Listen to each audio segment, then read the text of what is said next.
कराची के इलाके लांडी में मुसाफिर कोच उलटने से 2 अफराद जाँ बहक और मुत्तादिद जख्मी हो गए। इत्तला मिलते ही रेस्क्यू टीमें मौके पर पहुंच गईं। लाशों और जख्मियों को अस्पताल मुंतकिल कर दिया गया। किमाड़ी में नामालूम गाड़ी की टक्कर से 2 साला बच्ची जाँ बहक हो गई, जिसकी शनाख्त नबीहा के नाम से हुई है।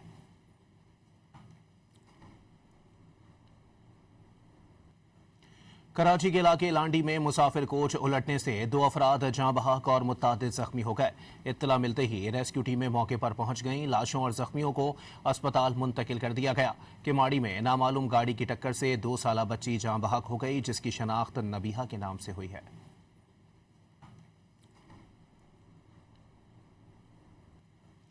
कराची के इलाके लांडी में मुसाफिर कोच उलटने से 2 अफराद जाँ बहक और मुत्तादिद जख्मी हो गए।